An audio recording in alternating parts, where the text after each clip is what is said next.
राज्य सरकार महाराणी तारा राणींचं स्मारक उभारणार का, असा सवाल आता जितेंद्र आव्हाड यांनी उपस्थित केलाय। महाराणी तारा राणींच्या समाधीच्या दुरावस्थेचे फोटो जितेंद्र आव्हाड यांनी एक्सपोज केलेले आहेत आणि महाराणी तारा राणी यांची समाधी काय अवस्थेत आहे ते पाहावं असंही आव्हाड म्हणतात। औरंगजेबाला रोखण्यात महाराणी तारा राणींचा मोलाचा वाटा होता असंही जितेंद्र आव्हाड यांनी म्हटलंय। एक्सपोज त्यांनी केलेली आहे आणि हे फोटो काही त्यांनी शेअर केले आहेत। तर ज्यांच्यामुळे औरंगजेबाला महाराष्ट्रात पाय रोवता आले नाहीत त्यामधील एक महत्त्वाचं नाव म्हणजे महाराणी तारा राणी। महाराष्ट्राच्या इतिहासात महत्त्वपूर्ण भूमिका बजावणारा महाराणी तारा राणी यांची समाधी काय अवस्थेत आहे ते एकदा पहा।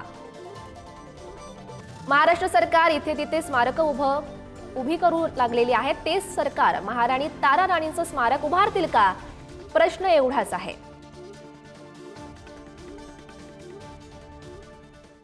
तर यावर संजय राऊत यांनी सुद्धा प्रतिक्रिया दिलेली आहे। मराठ्यांचं शौर्य तारा राणींनी दाखवून दिलं असं संजय राऊत म्हणतात। औरंगजेबाची कबर उद्ध्वस्त करणाऱ्यांनी तारा राणी यांच्याकडे त्यांच्या समाधीकडे पाहावं असंही आता संजय राऊत यांनी म्हटलंय। तारा राणीनं औरंगजेबाला झुंजवलं, बरोबर ना, झुंजवलं आणि शौर्य काय आहे मराठ्यांचं ते तारा राणीनं दाखवलं। ज्या लोकांना औरंगजेबाची कबर उद्ध्वस्त करायची आहे त्यांनी तारा राणींच्या स्मारकाकडे एकदा नजर टाकावी आणि आपलं काय चुकतंय का हे पहा।